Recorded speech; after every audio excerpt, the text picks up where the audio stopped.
శ్రీ గురుభ్యో నమ. చిన్ననాటి చందమామ కథలకు స్వాగతం. ఈనాటి కథ శీర్షిక సరోవర కన్య. రాసినవారు టివి రమణమూర్తి, పాలకొల్లు. పూర్వకాలంలో కళ్యాణపురం అనే గ్రామం ఉండేది. ఆ గ్రామం ఒక కొండపైన కట్టబడింది. కొండ దిగువన అందమైన కొలను ఉన్నది. ఆ కొలను దగ్గర రేబలుడనే పిల్లవాడు, అతని తల్లి నివసిస్తూ ఉండేవారు. వీళ్ళు తప్ప ఆ కొలను దగ్గర మరెవరూ ఉండేవారు కాదు.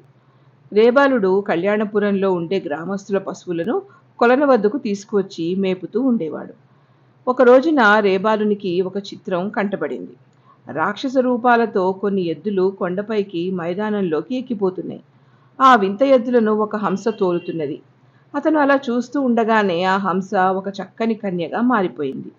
ఆమె రేబాలుని వద్దకు వచ్చి అతని చేతిలో ఒక రొట్టె ముక్క పెట్టి, దీనిని తీసుకుని తినవలసింది అని చెప్పి అదృశ్యమైపోయింది.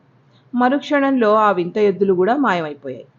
ఇంటికి పోయి ఈ చిత్రాలన్నీ రేబాలుడు తల్లితో పూసగుచ్చినట్లు చెప్పి ఎలాగైనా ఆ కన్యను పెళ్లి చేసుకుంటానని పట్టుబట్టాడు. ఇది చూసి అతని తల్లి, అబ్బి, ఆ కన్య ఎవరో కూడా మనకు తెలియదాయే. అయినా ఇలాంటి వింతలు చేయగల ఆ పిల్ల ఎవరో దేవకన్య అయి ఉంటుంది, కానీ మానవకన్య మాత్రం కాదు. ఆ పిల్లకు నీకు పెళ్లి ఎలా కుదురుతుంది? నా మాట విని ఆలోచన మానుకో అని నచ్చచెప్పింది. తల్లి ఎంత బోధించినా రేబాలునికి మాత్రం ఆమె మాటలు రుచించలేదు. అతను అదే పనిగా ఆమె కోసం నిరీక్షిస్తూ ఉన్నాడు. ఇలా ఉండగా ఒక పున్నమి రోజున కొండ ఒడ్డు నుంచి కొలంలోకి ఏదో తన వైపు కొట్టుకు వస్తున్నట్లు రేబాలునికి కనబడింది.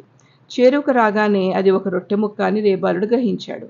దానిని చూడగానే అతనికి ఆ కన్య గుర్తుకు వచ్చి ఆ రొట్టె ముక్కను తినేశాడు. రేబాలుడు రొట్టె ముక్క తిన్న వెంటనే కొలనులో శబ్దం పుట్టింది. ఆ శబ్దం ఏమిటా అని చూసేసరికి అవి మునుపు అతను చూసిన వింత ఎద్దులే. ఎద్దుల వెనక ఒక బంగారపు చిన్ని కడవ కనబడింది. పడవ ఒడ్డుకు రాగానే అందులోంచి తను ప్రేమించిన సరోవర కన్య దిగి వచ్చింది. అప్పుడు రేబాలుడు తన మనసులో కోరిక ఆమెతో చెప్పేసరికి ఆమె, రేబాలుడా, నిన్ను పెళ్లి చేసుకోవడం నాకు సమ్మతమే. అయితే నీవు మానవుడవు, నేను దేవకన్యను. కానీ ఒక షరతు ఒప్పుకున్నట్లయితే నీ కోరిక నెరవేరుస్తాను అన్నది. రేబాలుడు, సుందరి, నీవు ఎటువంటి కఠినమైన షరతు పెట్టినా సరే నాకు అంగీకారమే, అదేమిటో చెప్పు అన్నాడు. పెళ్లి అయిన తర్వాత కూడా నీవు నా పైన ఇంతటి మక్కువతోనూ ఉండాలి. ఎప్పుడైనా నన్ను ఉదాసీనంతో చూచి కోపగించుకున్న పక్షం ముందు 3 తడవల వరకు ఊరుకుంటాను. 3వసారి నీ కంటికి అగుపడకుండా పోతాను. ఇదే షరతు అని సరోవర కన్య అన్నది. అలా ఎన్నడూ జరగదు అని రేబాలుడు ఆమె పెట్టిన షరతుకు ఒప్పుకున్నాడు. తన షరతుకి రేబాలుడు ఒప్పుకోగానే ఆమె మానవ రూపం ధరించి గాంధర్వ విధానంతో అతనిని అక్కడే పెళ్లి చేసుకుంది.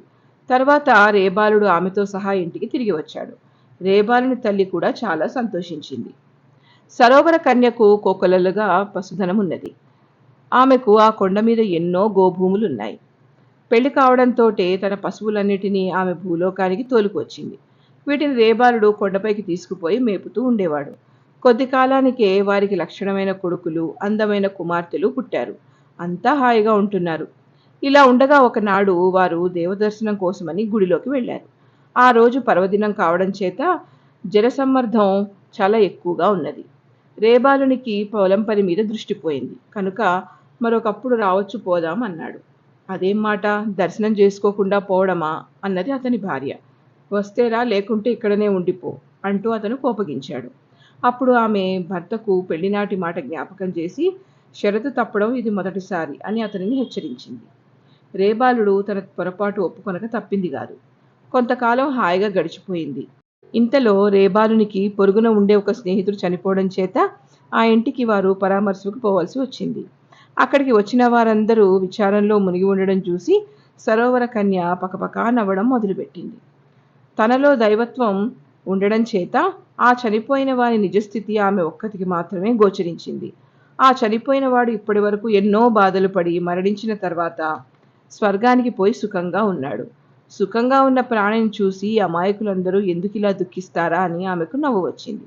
అది చూసి రేబాలుడు తన భార్య పెట్టిన షరతు మరిచి, పిల్లవాడు చచ్చి వాళ్ళు ఏడుస్తుంటే నీకు నవ్వుగా ఉందా అని ఆమెపై కోపగించాడు. అప్పుడు సరోవర కన్య అతనితో, 2వసారి షరతు మర్చిపోయావు, జ్ఞాపకం ఉంచుకో అని హెచ్చరించింది. అతను జరిగిన దానికి విచారించి ఇక ముందు జాగ్రత్తగా నడుచుకుంటానని తన నిశ్చయాన్ని తెలిపాడు. ఆ మాట అన్నాడే గాని అతని సంసార సౌఖ్యంలో పడి ఈ గొడవే మర్చిపోయాడు. కొన్నాళ్లు పోయిన తర్వాత ఒక రోజున వారు ఒక పెళ్లికి వెళ్ళవలసి వచ్చింది. పెళ్లికి వచ్చిన అందరూ ఎంతో సంతోషంగా ఉన్నారు. దేవతాంశ కలది గనుక సరోవర కన్యకు మాత్రం ఈ పెళ్లి అవుతున్న వధువు వరుడు త్వరలోనే కష్టాలలో మునిగిపోతారనే రహస్యం తెలుసు.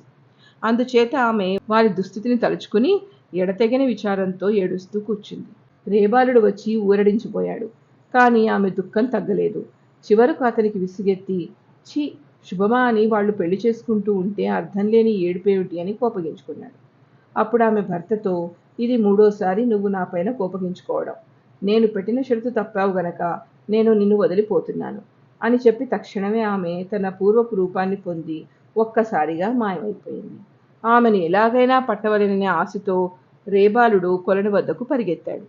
ఆమె అక్కడ కనబడలేదు. సూర్యుడు అస్తమించే వరకు అతను అలా కనిపెట్టుకుని ఉన్నా ఆమె జాడా తెలియలేదు. నెలలు గడిచాయి, సంవత్సరాలు గడిచాయి. ఎంతకాలమో రేబాలుడు అతని కొడుకులు కూతుళ్ళు ఆ కొలను వద్ద విచారంతో రాత్రింబగళ్ళు నిరీక్షిస్తూ కూర్చున్నారు. ఆ పిల్లలకు ఒక రాత్రి సరోవర కన్య తన నిజ రూపంలో కనిపించింది. ప్రేమతో ఆమె తన బిడ్డలను చేరదీసుకుని దీవించింది. కుమార్తెలతో, అమ్మలు, మీరు మన పశువులను కొండ మీదికి తోలుకుపోయి మేపుతూ నాయనగారికి సాయపడండి అని హితవు చెప్పింది. కుమారులిద్దరినూ పిలిచి, నాయన, నా కడుపున పుట్టిన మీరు ప్రయోజకులై శాశ్వతమైన కీర్తిని గడించాలి. మీరు మానవుల వ్యాధులను కుదర్చడానికి నడుము కట్టండి. మీరు కొలంను వద్ద ఉన్న కొండ ఎక్కి నన్ను తలుచుకున్నట్లయితే నేను అదృశ్య రూపంతో మీ వద్దకు వచ్చి మహిమగల మూలికలన్నీ ఆనవాలు చూపిస్తాను.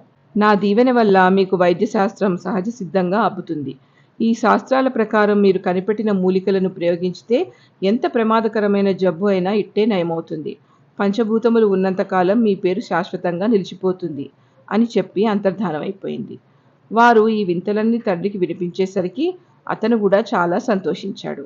మరునాటి నుంచి పిల్లవాళ్ళు ఇద్దరూ కొండపైకి పోయి తల్లి చలువ వలన అమోఘమైన మూలికలు సేకరించుకువచ్చి మానవ సేవ చేయడం ప్రారంభించారు. ఇంతటితో ఈ కథ కంచికి మనం ఇంటికి.